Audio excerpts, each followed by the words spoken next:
గురించి రూమర్స్ కానీ రకరకాల ఒత్తిళ్లు వస్తా ఉన్నాయి. సో ఈ వీటి రిజిస్టర్ ఎట్లా ప్రజలు ఎలా రిసీవ్ చేసుకుంటారు, వ్యక్తిగత జీవితాన్ని రిసీవ్ చేసుకుంటారా లేదా, ఆబ్జెక్షన్ చెప్తారా లేదా, ఇవన్నీ ఆసక్తిగా చూసాం.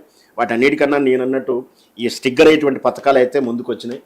నిజంగా ఇవన్నీ కూడా ఉచిత గ్యాస్, కళ్యాణ లక్ష్మి కానీ, యాప్ కానీ, ఉచిత బస్సు, ఎవరెవరికి ఏమేమి డ్రగ్స్ ఫ్రీ ఇట్లాంటి పథకాలు, ఈ నిరుద్యోగం 4000, పెన్షను, రుణమాఫీలు, మద్దతు ధర, ఇవన్నీ పనిచేసినాయి. కాబట్టి తెలుగు రాష్ట్రాల్లోనే కాపీ తెలుగు రాష్ట్రాల నిజంగా చెప్పాలి, తెలుగు రాష్ట్ర బీఆర్ఎస్, కాంగ్రెస్, టీడీపీ మూడు కూడా పథకాలు పెట్టాడు.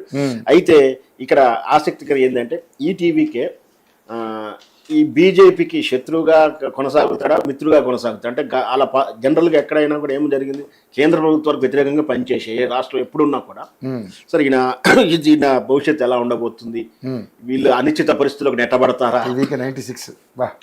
భవిష్యత్తులో అనిశ్చిత పరిస్థితులకు నెట్టబడతారా, ఇవన్నీ కూడా ఆసక్తిగా ఎదురు చూడాలి.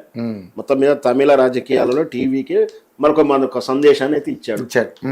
అంటే సినిమా తారాలు పార్టీ పెట్టుకోవచ్చు అనే సందేశాన్ని చాలా మంది ఇచ్చారు కదా సందేశాలు. అంటే భయపడి కొంతమంది తప్పుకున్నారు కదా, ఎవరు రజనీకాంత్ గారు లాంటి వాళ్ళు తప్పితే మిగతా ఆయన ఎవరు విజయకాంత్ గారు పార్టీ చేయలేకపోయారు, కమల్ హాసన్ గారు చేయలేకపోయారు, ఆయన చేయలేకపోయారు, ఇలా చేశాడు. మొత్తం మీద క్లియర్ గానే వస్తున్నాయి, ఎక్కడా కూడా హంగు వచ్చే పరిస్థితులు కనపడతలేవు. నాకు ఇప్పుడు అవగాహన ప్రకారం అయితే ఎక్కడ హంగు లేదు కదా, పందిచేరులో కూడా లేదు. కానీ కేరళ మాత్రం దున్నేస్తున్నారు రేవంత్ రెడ్డి గారు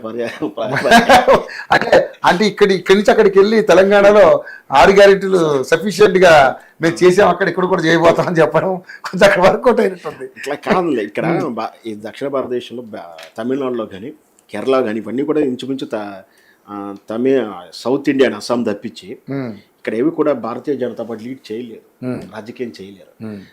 ఎప్పటికీ కర్ణాటకలో చేస్తూ మారుతూనే ఉంది, కానీ కేరళలో వాళ్ళు ఎగ్జిస్టింగ్ కాలేకపోయారు.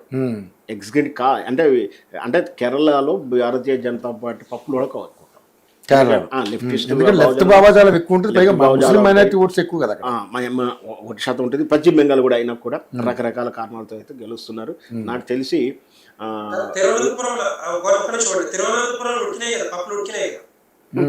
అంటే ఒక్కటే అరగా అది చెప్తున్నా సార్, స్టార్టింగ్ పాయింట్ ఎంత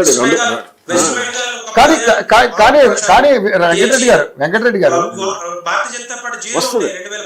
వెంకటరెడ్డి గారు ప్రకారం అయితే వెంకటరెడ్డి గారు 2 సీట్లతోటి ఇప్పుడైతే వచ్చారు. నేను కాదంటలేడు సార్, చరిత్రను కాదను, వెంకటరెడ్డి గారు చరిత్రను కాదను. 2 సీట్లతోటి ఇప్పుడు 272, 60 వచ్చారు, కాదంటలేను. సరే ఏదో ఒకటి పైగా మీకు ఒకటి ఉంది కదా సార్, మీకు ఒక అపవాదు కూడా ఉంది, సౌత్ రాష్ట్రాలకి మీరు బాగా అన్యాయం చేస్తున్నారు అనేది ఒకటి ఉంది కదా మీ మీద. మనకు అనిపించింది కదా, మహిళా రిజర్వేషన్ డీలిమిటేషన్ లో సౌత్ రాష్ట్రాలు ఎవరు అన్యాయం చేస్తున్నారు. సరే అయితే నేనేంటంటే అది ఈజీ లేదు అని చెప్తున్నాను, వాళ్ళకి లేను అంటే వేరే రాష్ట్రాల్లో వాళ్ళు వేసిన స్టిక్కర్ పైగా 10 years 2 years వచ్చిన ఇప్పుడు ప్రజలు ఆదరిస్తే ప్రజాస్వామ్యంగా వస్తే నేను అవమానించేది, నేను ఎవరిని కాదంటానికి కూడా లేదు. ప్రజాస్వామ్యం పెద్దకి వస్తే ఏదైనా కరెక్టే రావాలి.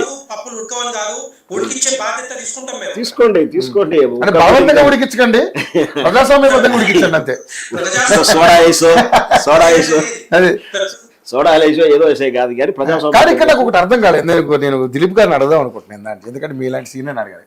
ఇప్పుడు బీజేపీ అనేది ఒక మతతత్వ పార్టీగా వెళ్తుందని చెప్తూనే ఉన్న తరుణంలో, కానీ ఎక్కడైనా సరే ఇప్పుడు రూపాయి విలువ పడగొడితే మోడీ గారు ఏం చేస్తున్నారు, ఒకవైపు ట్రంప్కి సాష్టాంగ నమస్కారాలు చేస్తున్నాడు, ఇక మొత్తం ట్రంప్ ఎలా చెబితే అలా ఆడుతున్నాడు.